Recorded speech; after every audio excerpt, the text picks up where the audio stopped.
I'm going to be joined by an expert this evening. Her name is Lauren Anastasio, and she is awesome. She's going to be here for the whole night, and she is somebody who is a financial planner on the advice team at SoFi, and she spends her days providing financial education and advice to members. Prior to joining SoFi in 2017, Lauren was a banker with JP Morgan's private bank in Washington, D.C. She is a certified financial planner with an MBA from the University of Delaware, and she has a master's of international business in from Le Grand École in Grenoble, France. I knew I was going to mess that up, and I definitely did. So yes, at this point, I'm going to invite Lauren Anastasio to turn on her video to join us, and please give her a nice warm welcome. Thank Lauren, you so much. And you did an excellent job with that intro. I know those French words are tricky, but very much appreciated. I'm sorry. Oh, please don't apologize.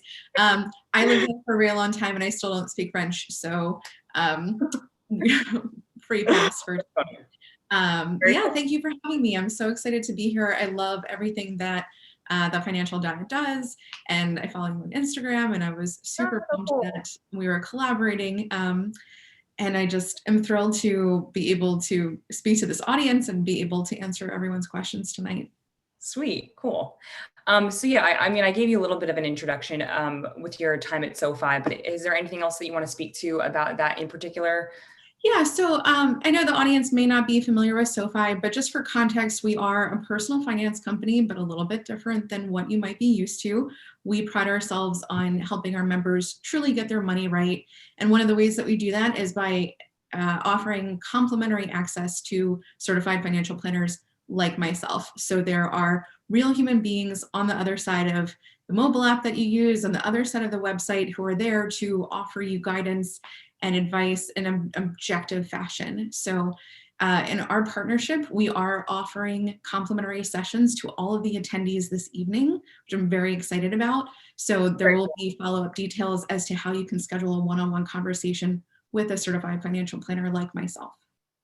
Awesome. Yeah. So definitely make sure that you guys go ahead and schedule that call to have, specific questions answered. Obviously in tonight's format, we're going to talk pretty generally, but I know it's exciting to have the opportunity to get specific money questions answered. So that's very exciting. And thank you again for joining us. So yeah, for tonight's workshop, we actually put together a worksheet with a checklist that we're going to be going through item by item, and you should have all received this in your email.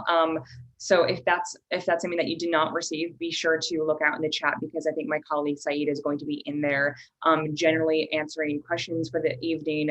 If you guys have any issues or anything at all, she will be available in that Zoom chat. And so we're going to go through this worksheet, and it's going to cover the basic financial steps that we think that anyone can benefit from in 2021 to sort of help them recover from the hardship of the past year and set themselves up for a really good financial future. And I know that I'm definitely going to be able to benefit from this, and I hope that you guys are as well. So let's jump right into it. I'm going to pull up the worksheet on my end so that I have that to go through. But the way it's going to work is that I will, sort of ask Lauren a couple of questions for each checklist item. And so we'll all follow along. And at the end, we're going to have a nice 45-minute chunk of Q&A for you guys. So please make sure that you're putting your questions in chat so that we can see them. And we promise we'll get to as many as possible. So be sure to do that. So let's get started. This is very exciting. Okay, so for the checklist, I have mine pulled up here. And for point number one, it's talking about setting realistic money goals for 2021. So Lauren, what are some of the most important money goals that people should be setting for themselves in 2021? So it's always going to depend on someone's personal circumstances. The takeaway here is we kind of want to try and get away from the idea of making New Year's resolutions around money, because there's so much pressure we put ourselves with resolutions in general. And sometimes if it's something that we kind of fall off the wagon third week into January, then we feel like it's shot for the year. So we really like to think more about managing your finances as an ongoing goal and setting kind of these realistic goals that we can accomplish at some point throughout the year. So if January wasn't the month for you, if it was just too hectic and things didn't come together the way that you had hoped, that's fine. There's still 11 months left of this year and plenty of time to make progress. I know that everyone is going to be in a different circumstance. So someone might really be in the position where they can focus on paying off debt, where somebody else may really just be trying to stick to a budget or building up their emergency fund. Whatever the goal is, it's really just about, giving yourself the opportunity to say, even if this is something that I don't necessarily do every day, these are habits that I want to develop moving forward and kind of take through us throughout the year. Absolutely. And I love that idea of having these financial goals set with an eye toward the long term, and that sort of taking that long term view, because I mean, everyone can probably relate to that feeling of like, if you think about it from day to day, there's less of a chance that you'll stick to it. Whereas if you take the long view, I think it's not as upsetting if you have a stumble here and there. You're really invested in the long term. So it's beneficial to, I think, have that mentality, which is always helpful to be reminded of. January is winding down, and I can say that my own checklist needs a little bit of TLC. And as always, if you fall off the wagon, you don't beat yourself up, right? It's, you just get back on track the next opportunity you have. So yeah, taking care of our finances is something that we're going to be doing the rest of our lives. So we really need to be kind to ourselves during the process. Yeah. And I love this idea of the SMART method, which is something that we talk about a little bit in this worksheet. Well, actually not a little bit, there's a good amount of information on it here, but that was never something that I really found. I had not really heard of that strategy or method beforehand, but can you talk a little bit about what that SMART method is? Yeah, so trying to establish SMART goals is really a way to be a little bit more specific, a little bit more focused with your goals in order to make sure that you're on track. Another way to think about this could be setting micro goals. A really common one I receive from people like towards the end of the year or the beginning of the new year when they're setting resolutions, it's like, I really want to pay off my credit card debt this year. Okay, great. Yeah. How much credit card debt do you have? Do you know exactly how much you have? How much would you need to pay each month in order to make that happen by the end of the year?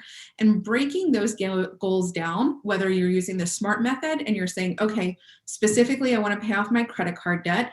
I have $6,000 of credit card debt, which means I need to pay at least $500 per month in order to stay on track.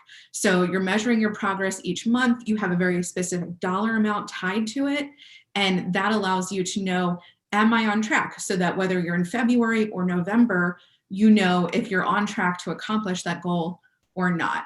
If I speak to someone who wants to pay off their credit card debt and they have $20,000 worth of credit card debt, but only, an extra $400 a month that they can put towards debt, paying that all off in 12 months, we realize just isn't going to be realistic. So making sure that you're evaluating whether it's a specific goal, whether it's a measurable goal, if it's achievable, if it's realistic, and how to assign a time to it can really be helpful in making sure that your goals will actually be achievable.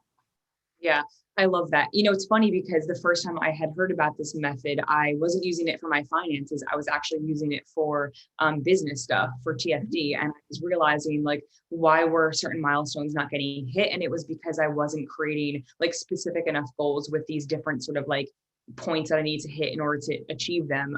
So it's like, I love that it's a method that's not limited to strict finances. It's like pretty useful method beyond just financial goals. Absolutely. Yeah. And if someone's used it, in their professional career or setting goals where they're entrepreneurs or when it was related to schoolwork, you're going to use those same skills that you had built previously and apply those to managing your own money. Yeah, totally. Yeah. And I think you spoke a little bit to people sort of like running into issues with long-term money goals. But what would you say is the biggest sort of issue that people do find when they're trying to reach those long-term goals? Is it just literally about like not getting specific enough and not creating certain parameters around them to meet the goals? I do think we lack a lot of specific enough goals. Lack specificity. Specificity. $1,000 to say that word right now, and it's not going to come out. I've been there. Yes. So not being specific enough is absolutely an issue. For example, people always say like, well, I want to have a secure retirement. I want to make sure I'm on track. Okay, well, what do you want your retirement to look like? Yeah. How much do you expect that you'll need to pay yourself each year in retirement? What income sources are you going to have? And when we don't know those answers, when we don't know like what lifestyle we plan to leave, when the time comes, or what our expenses are going to be and how we're going to be invested up until that point, what to anticipate for inflation, then it's sort of arbitrary. So if we're not being specific, then it's going to feel impossible to know whether we're actually achieving those goals or not. I would say the bigger problem that I see is we get really motivated around certain milestones. In many cases, New Year's is a great time because people love to set New Year's resolutions. It feels like a turning point. A lot of people may also use like their birthday. So this is the year where I'm turning, 30 and I'm going to, change my habits and things are going to be different. Or when we change jobs or we have some other type of life event, and we'll get really motivated and we'll read up and we'll listen to the podcasts or, create new habits. But then life kind of gets in the way and we don't often think about it or revisit it enough. Because what might be relevant for us when we first graduated from college and we're living in an apartment with a roommate in our first job and had, no obligations might be completely different than what an appropriate savings rate or the appropriate amount of life insurance coverage would be, or how much you should be contributing to your 401k would be when you're 35 and you're married and you have a mortgage and kids and, car payments and other obligations. So what's really more important, again, is making finance a habit and, managing your personal finance as part of your, I don't want to necessarily say daily, I am a daily, but it could be like habitual money management rather than this happens to be something I'm very interested in today, but 6 months from now, I might want to be doing something totally different or focusing on something different. Yeah. I mean, for me, so the new year obviously happens and then my birthday is right around the corner, like 5 days later. So for me, it's like a double whammy of like New Year goals, New Year, new me goals. It's like sort of like really intense at the beginning of the year, but then it sort of fizzles out. But I think two things that you said to me that really stand out is like get specific and check in like often with that consistency. That's key. And those are two takeaways that I feel like I definitely could benefit from. So yeah, that's really helpful. So the second checklist item is about evaluating your liquidity needs. I think it would be helpful for you just to explain a little bit more about like what liquidity means specifically, and also the importance of keeping some of your assets liquid.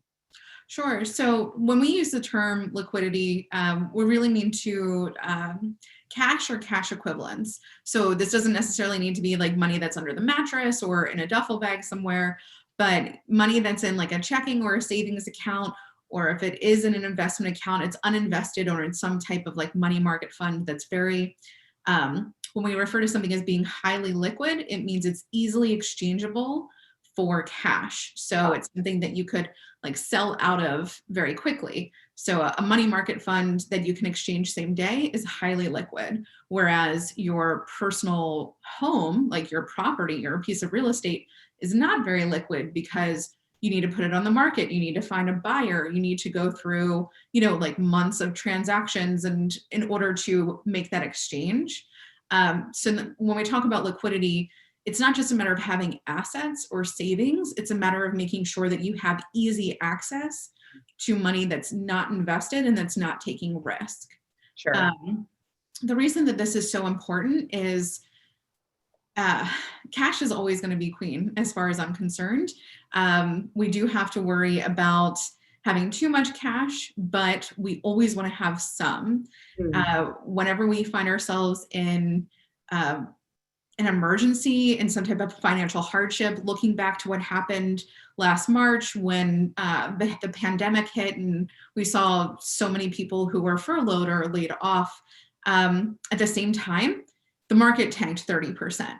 So that was really a time where you wanted to make sure you had cash savings and you weren't relying upon everything that you had invested in the market because all of a sudden you had 30% less there. So really we want to make sure that you have an emergency fund, regardless of where you keep it, and that it's sufficient. So again, looking back, maybe you established an emergency fund when you were 25, and that's awesome. But if you have moved, if your job has changed, if your lifestyle is different, the amount that made sense when you were 25 may be not enough today, or vice versa. Or, if your lifestyle has changed to be a little bit more conservative and you don't have the same expenses you used to because you got rid of your car, or you no longer have to pay for your commute, or you left your really expensive apartment for something that's cheaper, you might not need to be holding on to as much cash as you are. So it is important that that's something that we revisit on a regular basis. Yeah, certainly the pandemic and this whole last year has made this even more of a sort of topical thing of interest. It's the kind of thing where it really did for me personally, shed a light on where my money was, where it should be, if it was optimized. It was definitely a great year to sort of rekindle that sort of those goals and to take a hard look at what I was doing and if it was working. Yeah, absolutely. I like that word, rekindle. Yeah. We reacquaint ourselves with our finances. More like re-obsessing over, or a little bit. Okay. But we have a lot of time. What else am I doing? I check my bank account But so anyway, I'd love if you could speak a little bit about emergency funds. You just touched on it very briefly, but if we could, sort of explore that a little bit more. So the typical expert recommended advice is to have anywhere from 3 to 6 months of expenses saved in case of an emergency. But obviously we all know that this past year, like you were saying again, it's brought a lot of unprecedented financial challenges for a lot of people. So do you think that advice is still valid? And also, how do you think people should determine the amount that they need to save in an emergency fund? Sort of getting into the nitty gritty of that. So I do think that 3 to 6 months worth of expenses, which is kind of like the historic golden rule, is absolutely still relevant. Where you might fall on that spectrum could be different. So I usually tell anyone who's a renter, a dual income household, no kids, 3 months worth of expenses is probably sufficient. Whereas if you're a homeowner, if you're a single income household, or you have kids or anyone else who relies on you financially, you probably want to lean closer to 6 months. And then I always caveat that with anyone who's self-employed, especially entrepreneurs whose income from their business might be cyclical, or again, looking back at what happened with COVID, you want to buy yourself a longer period of time in between emergencies, right? So you don't want to abandon your self-employment because the world shut down for 6 months and you're a wedding photographer or a musician and you just couldn't conduct business during that time. So for anyone who is self-employed, or if you have a family that has any special needs, medical or otherwise, something closer to 12 months may make more sense. But in terms of, exactly how you calculate it, if you're in the 3-month bucket, the 6 month or 12 months are applicable for you, it's really going to boil down to your essential expenses. I've had people come to me and say, someone told me I need a year's salary, or the equivalent of a year's salary. And I was like, absolutely, that's not true. Good for you if you've saved it, but that you do not need to keep that in cash. The idea here is to cover your expenses if you have an emergency. So we don't need to replicate our expenses that include vacations or dining out or, discretionary spending that you would easily be able to eliminate in the event that you lost your income. And of course, if you are incorporating savings into your budget, as we hope everybody is, you don't need to be able to account for that in those calculations either. So figure out what your necessities are, so your essential monthly expenses, and then you either multiply that by 3, by 6, or by 12, depending on the circumstances. Yeah, it's the same way that we think about sort of the business, at TFD, sort of how much cash we need to operate, building an emergency fund. Obviously things can certainly be scrapped that are extraneous and not really necessary, but it's the same thing for a personal budget. We, are really in the weeds about deciphering whether or not it's a need to have or it's a like to have, and then doing it from there. Having a full year salary saved up seems like insane financial advice, but I don't know. I don't know who told them to do it, but they came to me having thought that that was a necessity. So hopefully they're sleeping better at night now. Okay, so moving on to the third checklist item. So that is where we start talking about identifying changes that you would want to make to your budget. So do you have any sort of common budget tweaks that people should consider making when they're going about that? So I think that there's always some low-hanging fruit that is pretty common. Everyone has different priorities. So I never say like, oh, you should, exchange your expensive car for something cheaper, or your apartment is too expensive, like go find something, that's not as nice. Like we all get to choose our own priorities. I used to work with a man at my old job who was an attorney, and his wife was always giving him a hard time about, how much he spent. And he just loved buying blueberries at Whole Foods. And it came up in like every conversation. He loved the blueberries at Whole Foods. He was not going to buy them like from any other grocery store. He didn't care if she didn't like how much money he was spending at Whole Foods. Like, how many blueberries was this guy buying? That's a good question. I never really asked, but that was like a common nitpick between the two of them. And you know what? If the blueberries at Whole Foods are really important to you, like good for you. You indulge where you want to indulge. But there are things that are like we may not be getting as much joy out of that might be easier to cut back on. So cable is like a common example. We have so many alternatives, and it does tend to be like a bit expensive. My friends and I have also been doing like the family plan with streaming services. So, one of us pays for Disney Plus, one of us pays for Netflix, one of us pays for Hulu, and we all share. Brilliant. But, do we really need to have all of those during the pandemic? Yeah, maybe. It seems like pretty important self-care to have streaming services. Yeah. But under other circumstances, maybe not. I would say like subscription services are usually like some pretty easy low-hanging fruit. Just taking a look at like your credit card bills or your checking account statements for like the last 3 months, anything you see come up more than once, ask yourself like, am I really getting value out of this? Like, I know a lot of people are still paying for gym memberships, but they're too nervous to go because of COVID. Like, just stop it. Like, stop paying for that. So anything that's coming out of your account repeatedly, you may want to revisit because you might not be getting the value out of it that you want. So that's always a great place to start, but by all means, keep the things that are important to you. And if you just feel too overwhelmed by trying to come up with like a sophisticated budget, or you don't know like where to cut back, remember that you can just make it about saving and then spending what's left over. Yeah. So if it's too overwhelming to decide what your entertainment budget is going to be and what the dining out budget is going to be, forget all of that and just tell yourself, I'm going to save 20% of my paycheck, and I'm allowed to spend everything that's left over. And how I spend it this month can be completely different than how I spent it last month. And that's okay. Yeah, I love that. And for me, what also helped was I would go through statements and highlight the things I didn't remember spending on, and understanding that like those were probably things that I could easily cut out when I was trying to slim down my overall like expenses. Because it was shocking to me how many times I was like highlighting items that I was just like, when did I get that coffee? Or like, when did I buy that thing that I like really couldn't remember?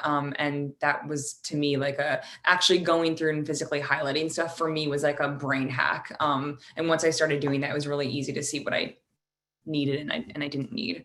Yeah. It comes up a lot with purchases that we make from our mobile devices. So like, which Amazon purchase was this? Are charged to like Apple or iTunes.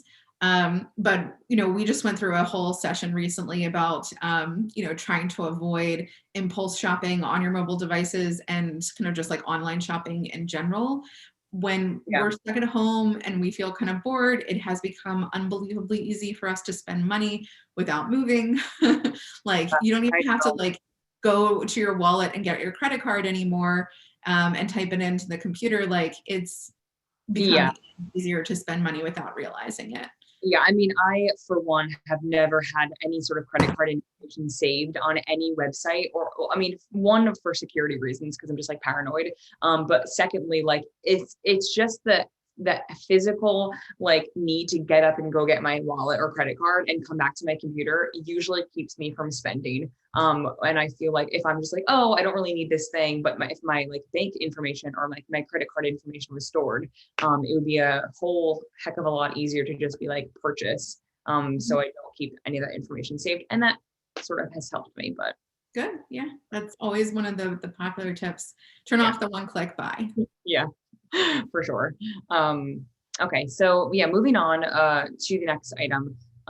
Actually, this is sort of related. So for people who do have a hard time sticking to a budget, what are some tips that you would recommend to make it easier? I mean, I just gave one sort of, no one asked for my advice, but I'm giving it. But like, do you have any actual expert tips that you would recommend? Yeah, so I jumped ahead a little because I was just really enthusiastic about trying to make budgeting simple. But the first thing I usually tell people is like, stop trying to have like 30 different categories of spending for yourself. I know apps like Mint or YNAB, which is like You Need a Budget, are helpful for people to like review what's happening. But at the same time, they get very overwhelming because there might be like 70 different categories of potential transactions you can have. And then when it varies from one month to the next, like it can be confusing. So for example, I saw somebody else in the chat who's from Philly. So I just got really excited and I was going to mention Wawa during the conversation. I love Wawa. It's amazing. So they're hoagie. Yes, exactly. For those who don't know, Wawa is like the gold standard of convenience stores, but they also have a gas station. And so sometimes I stop at Wawa for gas, sometimes I stop for coffee, sometimes like we'll pick up hoagies or whatever. And every time there's a transaction from Wawa on my Mint app or in SoFi Relay, it's categorized as something different. Like, was this a transportation expense because I bought gas? Was it dining out? Does it go into my coffee budget? And sometimes it's just too overwhelming to try and like remember what I spent at Wawa, given that there's like 5 transactions a week, and then, categorize it appropriately. And so my solution to that is just eliminate it. We generally recommend what's referred to as the 50-20-30 rule, which is to try and keep your fixed expenses, so like your rent, transportation, insurance, utilities, to 50% of your income, save 20%, and that leaves 30% left over for discretionary spending. So dining out, entertainment, travel, new clothes, whatever you like. Yeah. Even then, I think perhaps like that might be more than we want to keep track of. Some people live in the Bay Area, they live in Seattle, they live in New York City or Washington, D.C., and their rent isn't cheap, and groceries are more expensive and transportation is more expensive. So 50-30 breakdown might look more like 65-15 for someone in a high cost of living area. So like I said, if you want to stick to the 80-20 rule, which just means you try to save 20% of your income, and then you can spend the 80% on whatever else you want, go for it. Excellent advice. That's really helpful.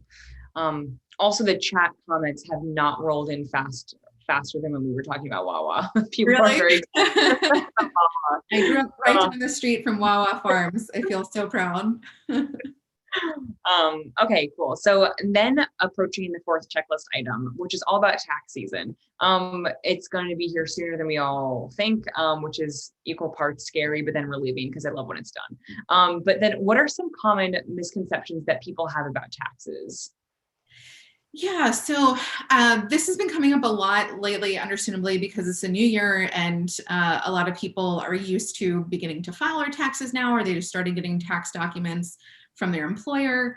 I think there's just like a lot of, I don't know, it feels like a black hole to most people, honestly. Like they know the taxes come out of their paycheck. They know they pay sales tax when they go and buy something.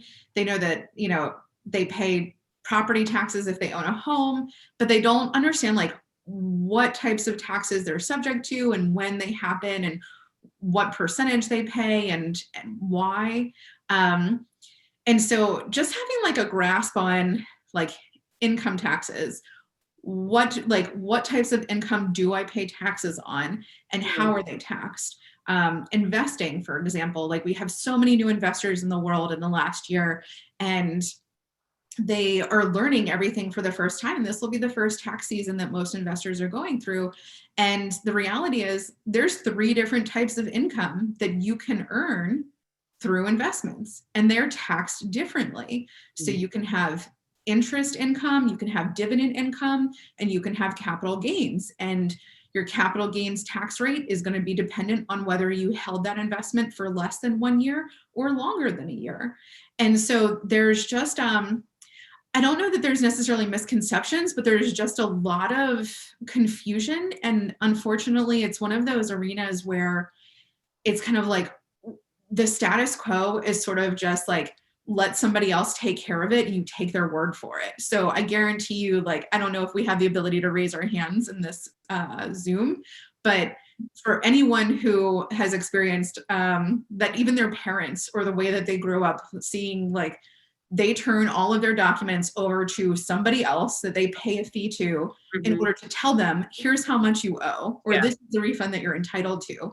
And you don't really question it because it's just an area that, for whatever reason, remains a bit mysterious. And it doesn't have to be that overwhelming. Learning everything about the tax code is something that even accountants can't do.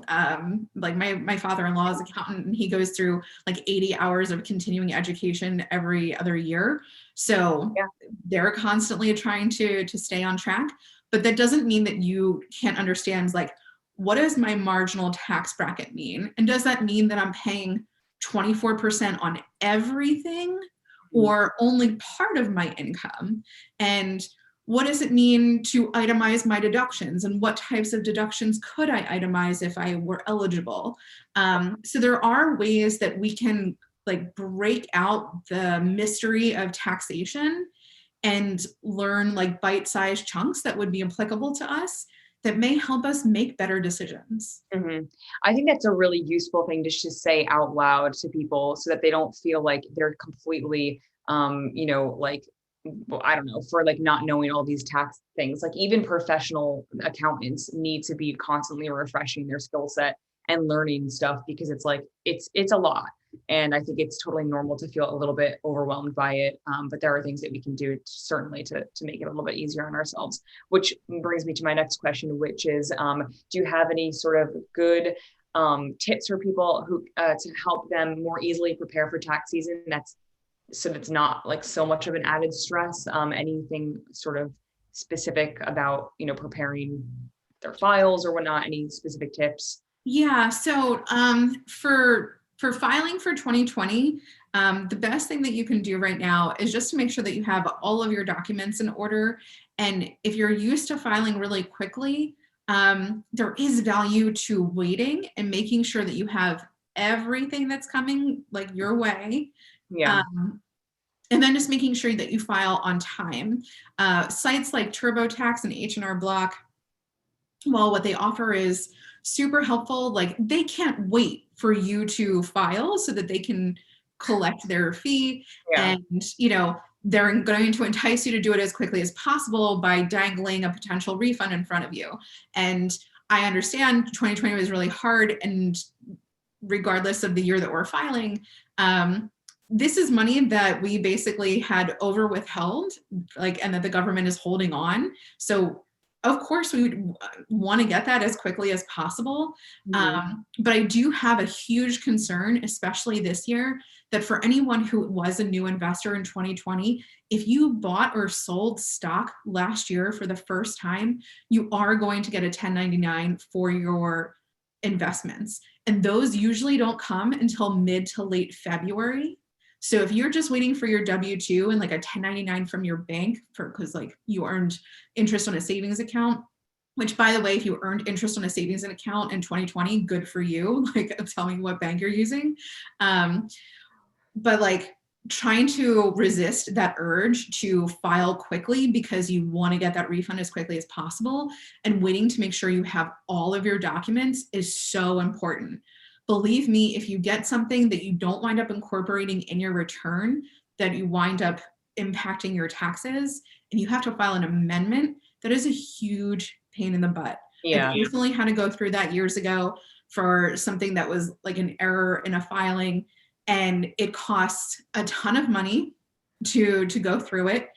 Most of like the online sites don't even offer that service. Like you need to work with a human being in order to file an amendment.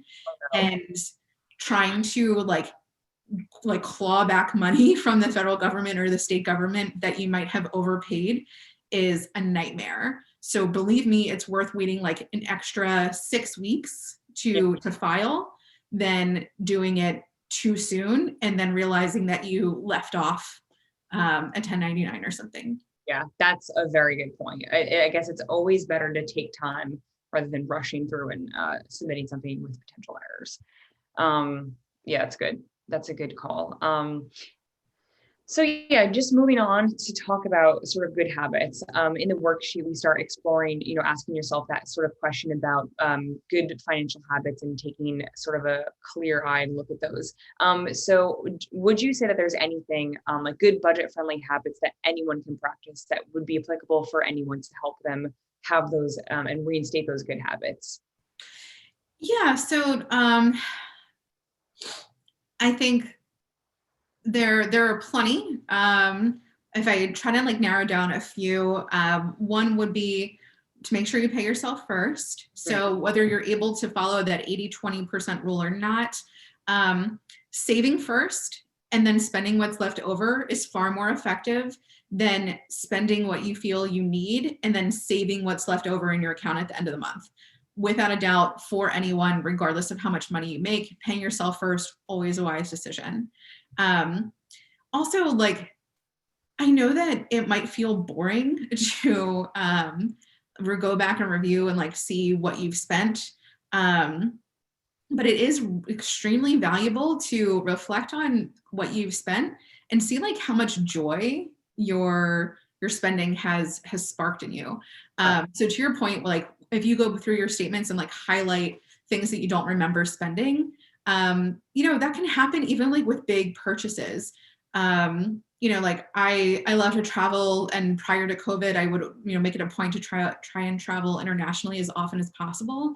And I have some trips that were just like absolutely phenomenal and life-changing. And then a couple that were just like, you know what, like I could have lived without this. And I spent $5,000 on, this trip to Ecuador, and it was, it was fine. Like it could have been spent like a little bit better. And it's not to beat yourself up, but it's to help yourself prioritize moving forward. So maybe like you splurge and you buy yourself like a new bag every fall, or you love to go out with like to the newest restaurant whenever it opens, when we're allowed to dine at restaurants. Reflecting on those and really thinking like, how much joy did I get out of this purchase? Like, am I still using this product or this item that I purchased? Or do I have like fond memories of this night out or this vacation? Does really help us prioritize how we're going to spend our money moving forward. So making sure you take that time to reflect on what you are spending your money on is very important. And the last would really be just keeping an eye on the big ticket items. We, try to constantly strike that balance between being responsible, but also the sort of like FOMO culture of, like wanting to live our best life, right? Yeah. But the areas where people tend to splurge are with housing and with automobiles. So whether it's a high rent apartment or stretching your budget on a home purchase, or, buying a brand new car because like you just absolutely love that it has a heated steering wheel, whatever the case may be. Housing and cars are by far the leading cause of financial anxiety. So those big purchases with that recurring monthly payment, whether it's a car payment or a mortgage or just your rent, are the sources of significant financial stress and anxiety. So really, really, really try to think through any large financial decisions and kind of like gauge how comfortable you are making that long-term commitment.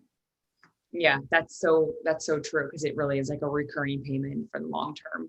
And I love what you said earlier about it's not to sort of punish yourself by taking a look at these past expenses or things that you've spent on, but it's about like reframing the joy that you're getting out of these things moving forward, and just really like, reassessing and making sure that it's doing, the work of, bringing you a lot of joy.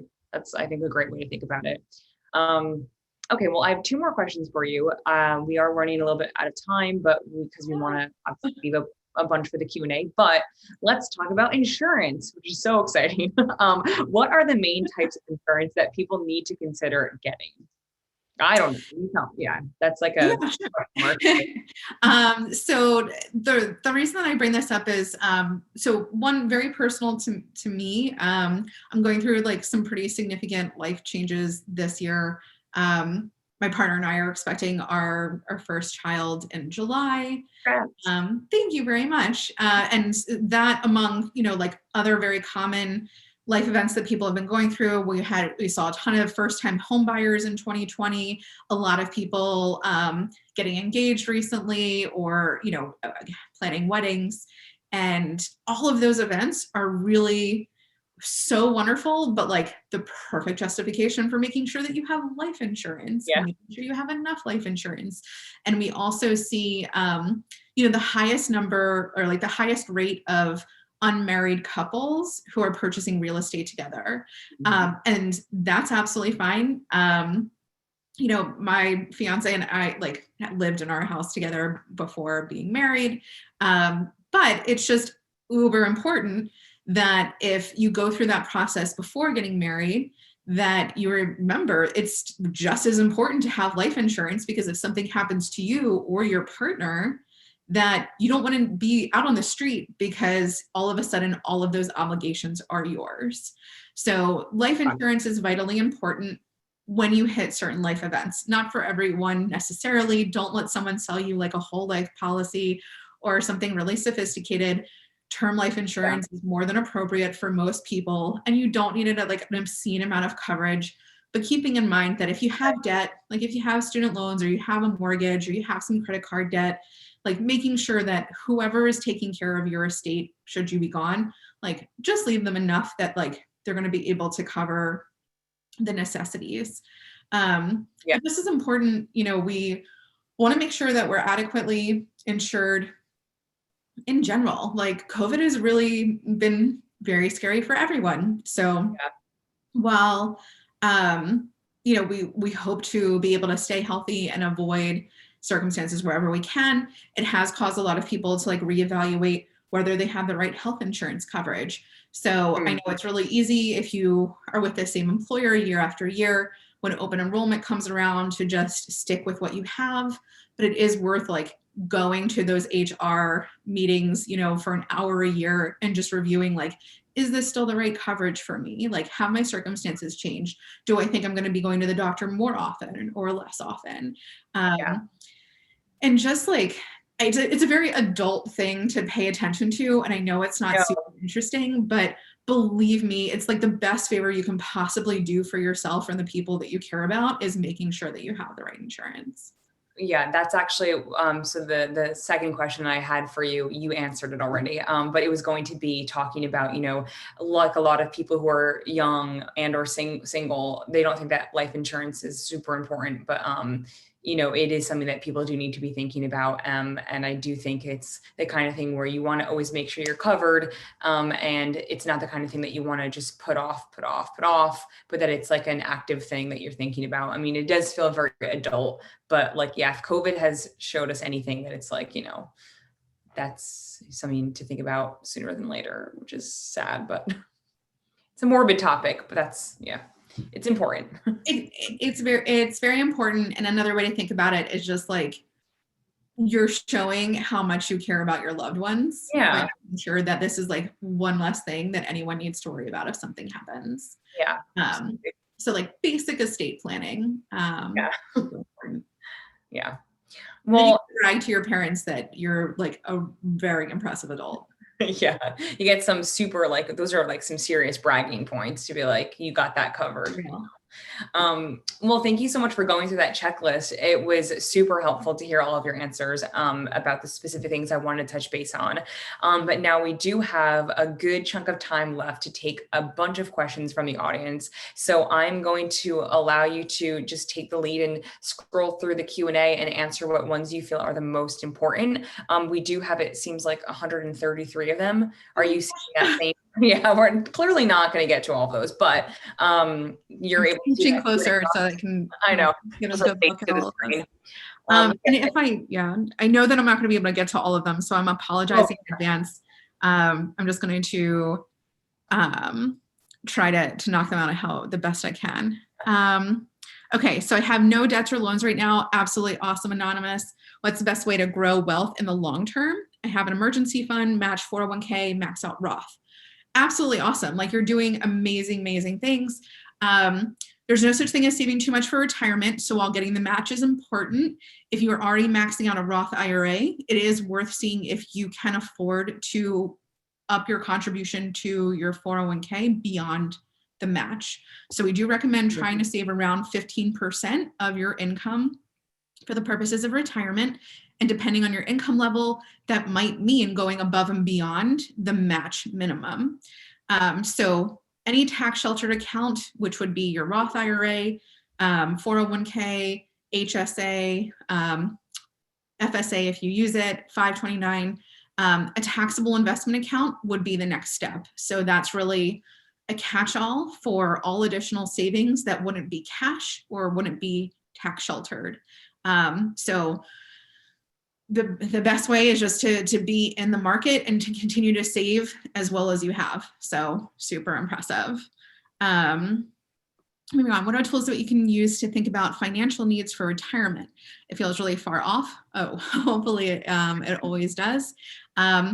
So there are a bunch of tools out there. Honestly, most of them aren't particularly helpful. The best one I've ever found is not on a financial institution's website. It's actually on AARP's website. So if you just Google AARP retirement calculator, their calculator is one of the best I've ever seen. So it incorporates whether you have a spouse, at what age you plan on filing for Social Security, how much you currently have saved, how it's allocated, the age that you plan to stop working, exactly like what percentage of your income you plan to replicate, and it will give you the ability to really adjust some of your answers in order to see, like, if you're not currently on track, like what tweaks can you make in order to make sure that you're on track? And you don't have to be of a certain age for it to be useful. If you're 25 years old and you want to see what things are going to look like 40 years from now, go for it. AARP retirement calculator is a great place to start. Super helpful. Yeah, I was like thrilled that I found that exists and have a place to send people to. Is it smart to pay off student loans if you can, or is that considered good debt because of the tax write-off? So I would say that student loans absolutely are good debt, but not necessarily because of the potential tax deduction. That is an added benefit. It's like icing on the cake, right? If you're able to deduct some student loan interest when you file your taxes.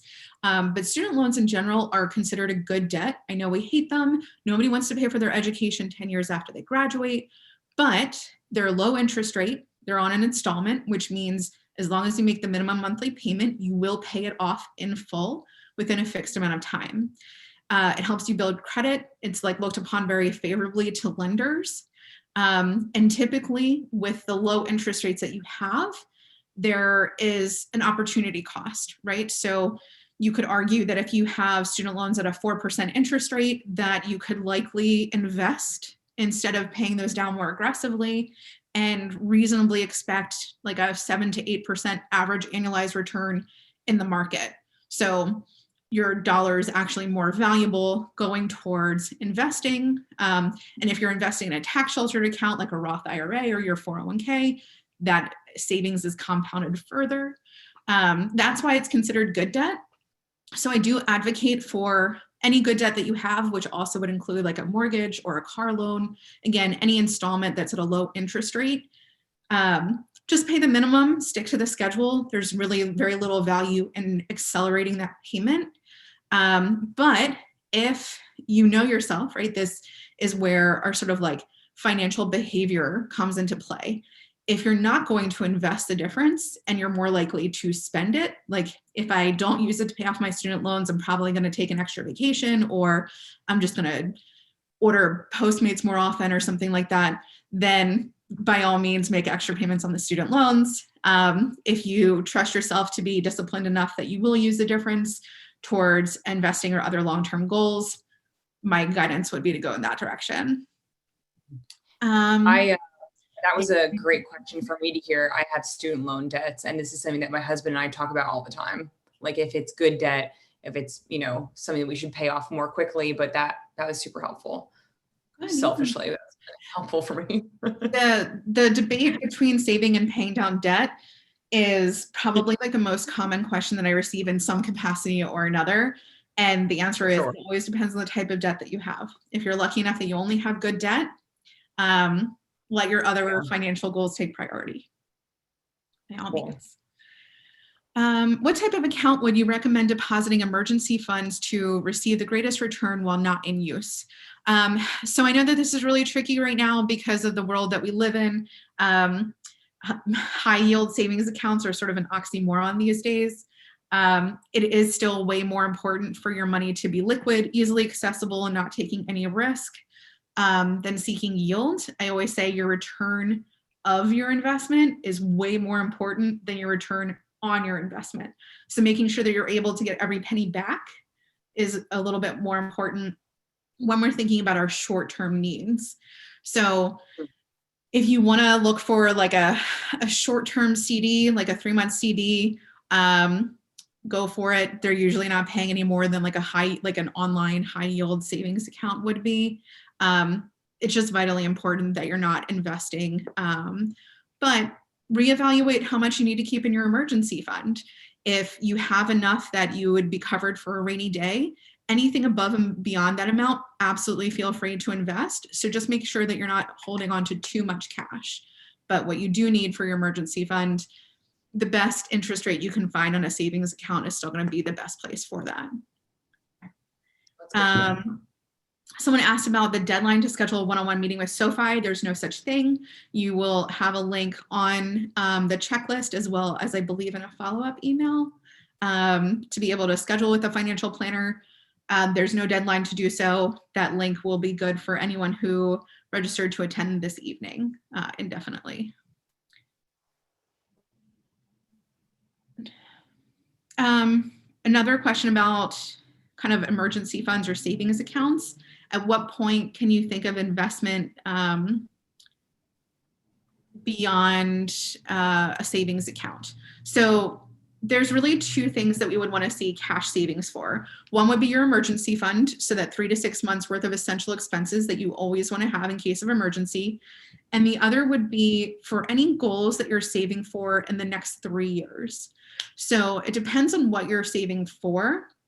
Let's say you're hoping to purchase a new home in the next 12 to 18 months.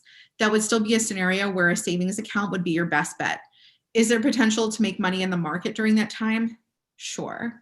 There's also the potential to lose money. And with that short of a time horizon, we don't want you to take that risk.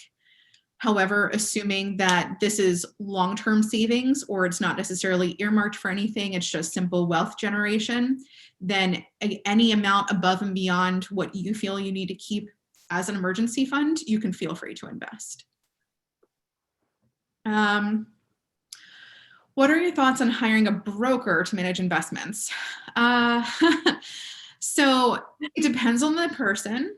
I do think it's a matter of personality as well as the types of services that a broker or a wealth manager or a money manager might also be providing. The reality is you don't need a broker or a money manager in order to be invested, nor do you need to be paying those fees. However, there might be other services or types of advice that someone is providing that makes those fees worthwhile. I'm happy to talk about this more one-on-one if you'd like to schedule an appointment, but I think if you have special circumstances where you're going through maybe like legal proceedings, like perhaps you're going through a divorce, or you have a family member with special needs that you're planning for, or you're a business owner that's trying to come up with like a sophisticated legal structure for your self-employment, whatever those cases may be, there are always going to be times where it's absolutely worthwhile to pay a professional to help you. But if you're just talking about, you want to make sure that you have your investments taken care of, or someone to help you make decisions about like your retirement investments, is it necessary to pay someone for that? No, not in my opinion. So moving on from there. I feel like retirement in the way of our parents see retirement may not be an option for millennials and younger generations. You're not alone with that. I want to make sure I'm saving for the future, but I also don't want to wait until I'm older to feel free. And I'm not sure what that safety net will be there in the same way. So I think that they're very, very common concerns. And while retirement is incredibly important, and we will all experience a point where we're not able to work anymore, and we need to be able to sustain our lifestyles off of savings, it is undoubtedly going to work so much differently than it did for our parents. Some of our parents have pensions. Like, what is that word even? How do I get one? My mom has a pension, and every time she tells me, she's a teacher, she was, teacher for a very long time. And I'm like, a pension, that's the holy grail of retirement. How did you do it? Right. So that guaranteed income for life is huge. And unfortunately, that's just not going to exist for most of us. And, there are different things that to fall back on that didn't exist. And we don't know what other social programs like Social Security or Medicare will look like by the time we get to that point. I think the takeaway there is, we don't have a crystal ball. We know that more of the onus is on us than in prior generations. So the key is absolutely to save. Now, does that mean that we all need to be super aggressive and save every penny and sacrifice our lifestyles in order to do it? Absolutely not. The FIRE movement, which for those of you who aren't familiar, stands for Financial Independence, Retire Early. And I absolutely advocate for anyone who's interested in achieving financial independence. However, we don't want to get wrapped up in the idea that financial independence and early retirement are the same thing. Financial independence can look very differently for all of us. It could mean walking away from a bad relationship, whether that's a relationship between you and your employer that is no longer valuable to you, or you and like another person that you no longer want to be in that relationship. It could be someone else that provides financial assistance. It could be a lifestyle where you work 60 hours a week and you're just like done with it and you want the option to work part-time or work for yourself. So I think rather than focusing on, I need to put away X amount of dollars for retirement every year in order to make sure that like I am not homeless and this was so much harder for me than it is for my parents. It's more a matter of like, okay, where are my priorities today? And how am I going to strike the right balance between wanting to have financial independence, but also a lifestyle that I'm enjoying? Some people take this to an extreme, and for people who are super aggressive about it, it means like living with your parents or living with roommates until they're like 35 years old and never buying a new car. And I don't know, like eating sunflower seeds and yogurt all day long. Honestly, like if that's what it takes in order to retire when I'm 40, like I'm good. I'll keep working. But also, it's like financial independence is one thing, but like someone said, early retirement is like another. Like, are you prepared to never work? What are you doing all day at 35, 40? Like, I mean, some people don't think it, I don't know. I'm sure they think it through, but to me, it sounds a little bit like I enjoy work, at least a little bit. Well, and that's the reason why it is so important to like evaluate it on an individual level, because you might love what you do. You might be really bored if you stopped working, or you might just have like another passion that you want to pursue. And remember that like, yeah, there are a lot of like memes out there that are like, this is why you don't wait until you're 70 to, retire. Cause you see like a couple that are like asleep. I don't know, like on a gondola ride or something.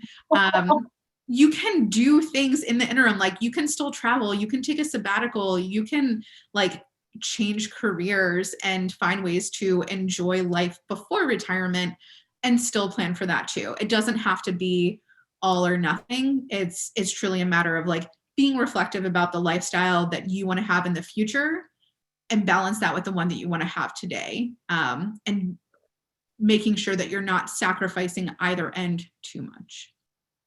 Yeah, that's true. I mean, not everyone's willing to sacrifice like a huge payoff at the end, but living like you said, in your parents' basement, living on like sunflower seeds. That's a pretty big ask to live that way for years. Yeah. Yeah. So I would say anyone who I don't know, is thinking about financial independence, like I would spend some time, close your eyes, like envision what the definition of that means for you. And you might find it is something a little bit different than your friend or the person who wrote the blog that you last read. And then kind of like back into what you need to do in order to get there. So I know I said 15% savings target for retirement. I'm still always going to recommend that. I want to make sure that when you stop working, you have enough to maintain your lifestyle.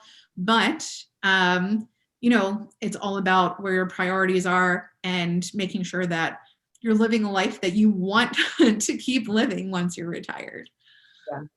Yeah. Okay, so I'm going to try to get to some of the more popular questions. I know we're almost out of time. Oh yeah, we have about 15 minutes, I'd say. Okay. Let's see. Yeah, you don't have to answer them in order either. Yeah, some of them are like, if you scroll down, I can see some get voted more. Okay.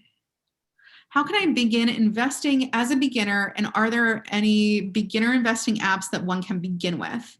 Yeah, absolutely. So it's important to figure out what it means to you to be an investor. If you follow the news or if you've been reading the news lately, like there's a lot of buzz about like first-time investors right now.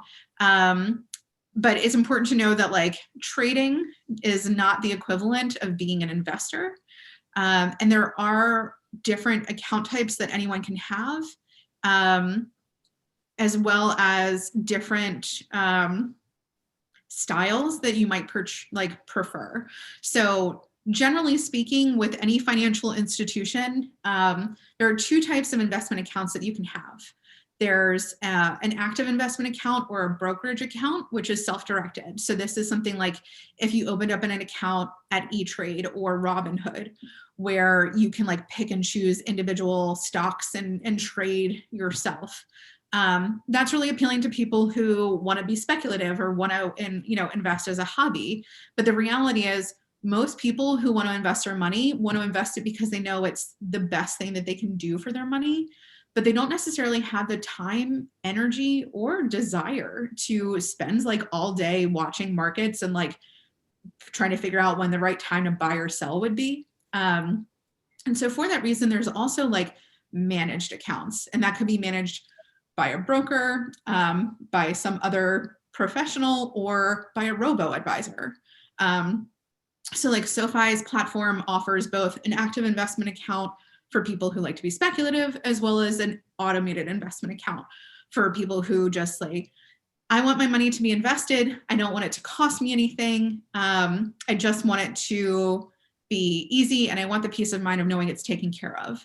So those managed solutions are available, and there's no minimums anymore. So like the days of needing to save up a large lump sum of money to go find like a broker or money manager who would be willing to invest for you, like those days are over. If you have $25, you can go open up an account somewhere. You probably don't even need $25. You can probably do it with less. And you can have an active investment account where you place your own trades. You can have an automated account where a robo-advisor is purchasing ETFs or mutual funds on your behalf and is completely hands-off. So it's probably a lot easier than it sounds, or than it, it's certainly a lot easier than it used to be. It's just a matter of doing like a little bit of research as to like what platform you might enjoy, which does boil down to like, what's your preference in terms of like user experience and interface, and like what might the fees be. but there's nothing special beyond like visiting a couple of websites, researching robo-advisors, and figuring out like what platform you'd want to use. At that point, it's just a matter of opening an account, which on most platforms today would take just a couple of minutes, and funding it, and you're all set. You can probably do it before the end of the night. This is a question that I have for you, actually. Are there any certain things that you should look out for when choosing a platform to invest on? Anything that's like super, I don't know, that would be easy to sort of identify without having to do a ton of research? Anything very top of mind? Yeah, so I do think it's always worthwhile if you're not getting a lot of like personal recommendations. So people that you know and trust, whether like neighbors, friends, coworkers, family members, who are saying like, this is a platform I use, here's why I like it, and explains why, then at the very least, like visit like a third party who ranks these platforms, whether it's, Bankrate, NerdWallet, Value Penguin. Like there are plenty of impartial like rating websites out there, Investopedia, where you can see who's offering what and see like real reviews about like how reasonable are the fees, like are they like loading portfolios with proprietary funds, what's the customer service experience like, and then go from there. So I think like the biggest thing to watch out for, like I said, these days, especially if you're going with a robo-advisor or a fee-free active trading platform, the difference in fees is going to be pretty minimal. It's just a matter of, again, like preference in regards to the user experience. So like what app do you like to use the most, or, what website is most like aesthetically pleasing, but also like customer service experience is super important. Just ask anyone who was, like out trading this past week, what is your experience like? Can you get somebody on the phone? Like, is there someone available to help you if you have a problem? These are like very real concerns. It's great to live in a world where we can all invest at an extremely low cost because things are done with technology. But when you need a human being that you can call, like you want to make sure that someone's there. Yeah, assessing fees, the user experience, and kind of like customer service are probably the three things I would really look out for. But I appreciate you bringing that up. Yeah.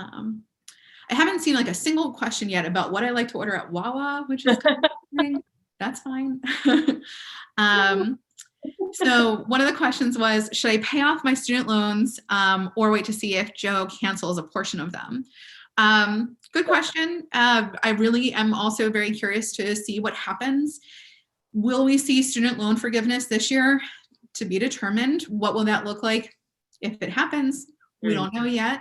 What we do know for sure is that if you have federal student loans, which are the only types of student loans that would be eligible for essentially like any type of federal debt cancellation program, these are all currently subject to the waiver that was originally implemented from the CARES Act last March, which the new administration has since extended through the end of September.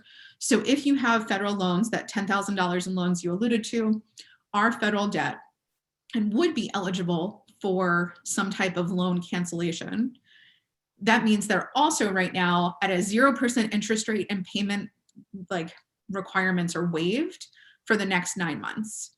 So what my recommendation to you in this situation would be is let's just wait and see. If you have private loans, however, that aren't at 0% interest with, and are still requiring regular monthly payments, those loans are not going to be eligible for any type of federal program that the administration would likely implement, in which case there's really no point in waiting. I don't necessarily recommend taking all your cash and using it to pay off your student loans, even if they are private, but those like are the big questions that you want to be asking yourself. If they're federal, there's no harm in waiting to see how it shakes out. No reason to rush the payment if you don't need to.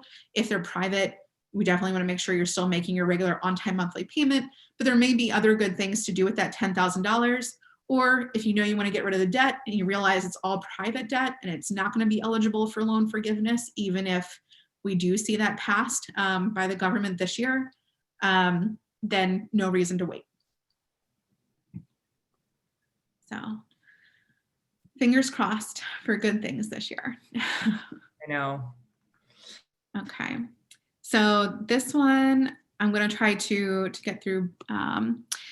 If you've primarily been an independent contractor, no benefits, no retirement match, but debt-free, and you pick up a full-time job that will likely be renewed, where's the best place to put your funds? Should it go into some type of balanced portfolio? So it's easily accessible, putting money towards retirement, even if it's small without the match. Okay, so basically someone is asking if they're an independent contractor, so essentially self-employed, 1099 income, or any other circumstances where you might not be eligible for like an employer-sponsored retirement plan. So maybe you're part-time, maybe you just happen to work with an employer that hasn't established one.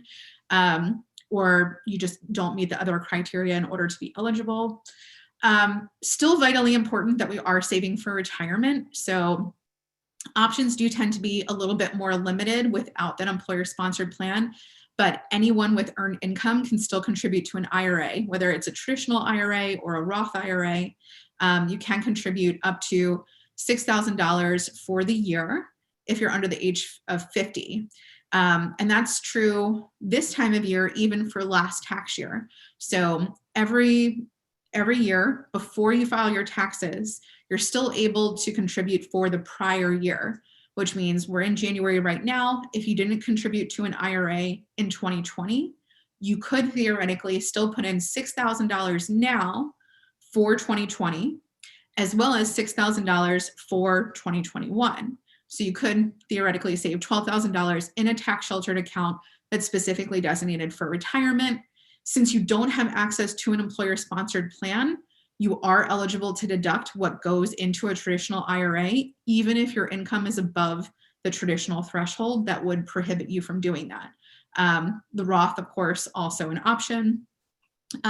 So I do highly recommend taking advantage of tax efficient accounts when we can.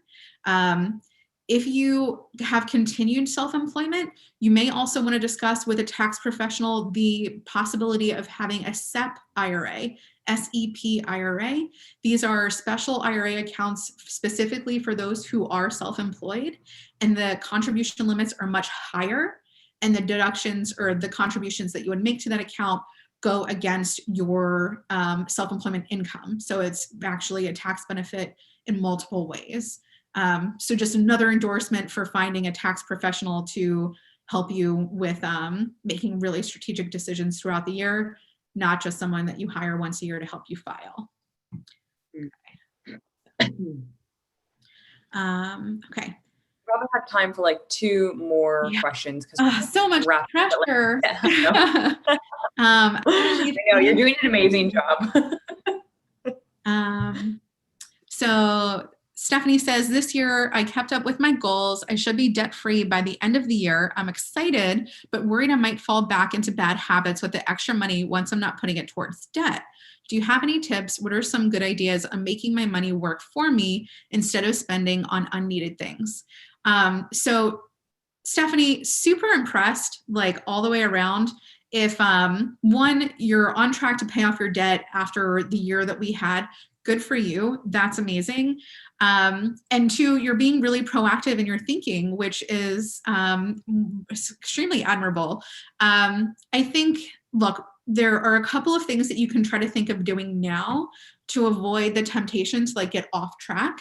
The first thing would be make sure that you are going to allow yourself some type of reward or treat when you hit that goal. Plan it now. And even if you don't know exactly how you're going to treat yourself, pick a dollar amount that you will be comfortable rewarding yourself with. So it's really important that when we go through a period of time where if we feel like we're making some sacrifice financially, that we aren't so restrictive on ourselves that we want to then splurge, right? So paying off all your credit card debt is a huge accomplishment. If you want to treat yourself to like a long weekend away, or you want to like buy yourself I don't know, like a new handbag or something that feels like a treat, or like take your friends out to dinner or whatever the case may be, definitely plan now, or just think about like a dollar amount that you would be happy putting aside for something that's really special. The benefit here is one, that you won't feel like by the time you've spent all this time paying off your debt that you've earned a splurge that you haven't planned for, because that's how things start to like get out of control. It's like, oh, I spent like the last 3 years being super disciplined. I deserve anything and everything that potentially comes my way moving forward. That's a slippery slope. But if you plan it, then you know that that's something that you have to look forward to. You're comfortable budgeting for that amount that you're going to spend, and it gives you something more to look forward to. The other tip is really just to think about where you want your money to go once it's not going to debt anymore. So maybe you want to take that opportunity to like ramp up your retirement savings, or start investing, or start putting money away for a down payment on a house, or start your own business, whatever the case may be. Start thinking now about like other financial goals that you have for yourself, and then set the expectation that once the credit card debt is paid off and you've had your like celebratory splurge, whatever that looks like, that going forward, the amount that you had been putting towards the debt is now going to be allocated somewhere else. If you set an intention for that money, then you know that it's not just going to be there to buy stuff online or spend frivolously. You're going to make sure you set up like an automatic contribution to an investment account, or an automatic transfer to a different savings account. So I think it's awesome. You definitely have control over this. And I know we have time for like one more. It's such a tough choice. One more, I think one more short one, yeah. Okay. Do you assist in completing wills and or life insurance? Personally, no, I do not. However, SoFi, who I work for, has a partner called Ladder Life. Any SoFi member is eligible for free, like cost $0, access through Ladder Life to establish wills and basic estate planning documents. So this is something that you can find if you go to SoFi.com. Under products or services, there is a section that says estate planning. It'll take you over to Ladder Life. If you have a SoFi account, it's completely free of charge to create a will. If you're looking for life insurance, Ladder Life does also offer term life insurance, and they have a very helpful life insurance calculator. I do always recommend, because it's just in my nature to be super objective, shop around, because that just is good money sense. Policy Genius is a great resource for you. Ladder Life, I love their calculator. Sometimes they have the best rate, sometimes they don't. But Policy Genius is kind of like using Expedia. You basically say what you're looking for, and then they're going to give you rates based on who's offering it.